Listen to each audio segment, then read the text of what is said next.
Bonjour à tous et bienvenue sur le parcours. Alors aujourd'hui je suis au trou numéro 13 du Garden Golf de Villenave-d'Ornon et j'ai une approche à réaliser avec un grand bunker devant et puis un drapeau qui va être collé au début du green.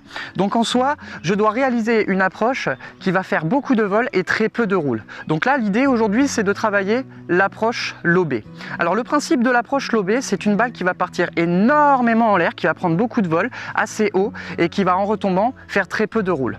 Donc l'idée c'est que sur une petite distance de 20 mètres comme ça, il va falloir que je joue sur deux choses. La première, ça va être l'orientation de la face. On sait que la balle part dans la direction de la face de club, donc plus ma face va être ouverte, plus la balle va avoir tendance à décoller très rapidement.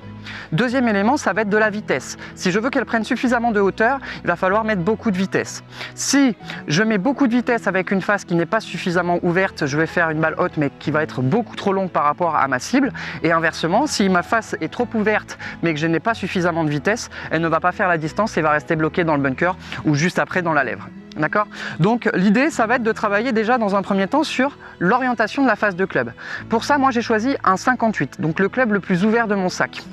Si je vais le mettre ici et que je veux la faire décoller encore plus haut, ce que je vais faire, c'est carrément ouvrir la face de club. Et comme vous le voyez, donc je vais le faire face à vous, en ouvrant ma face de club de cette façon-là, vous avez vu que l'inclinaison du shaft change de position. Donc je vais avoir le shaft qui va être, le grip qui va être beaucoup plus sur la partie droite, sur ma cuisse droite. Donc je vais devoir me réajuster. Donc je vais ouvrir la face de club.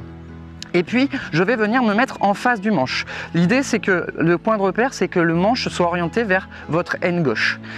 Donc de cette façon-là, vous avez vu qu'en réajustant le corps, forcément je vais me situer, donc je vais orienter mon corps beaucoup plus à gauche.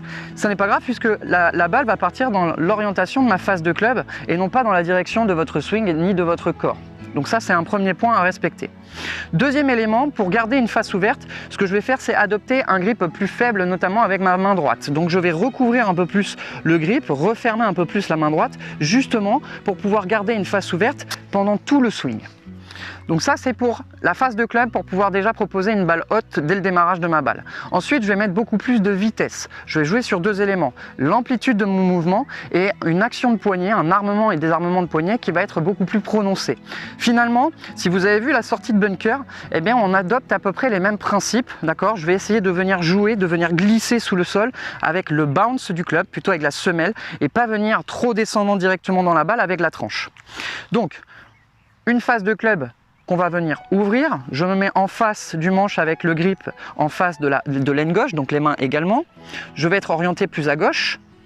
Et ce que je vais faire ici maintenant, c'est swinger dans la direction de mon corps et laisser la balle partir dans la direction de ma face de club avec beaucoup de vitesse.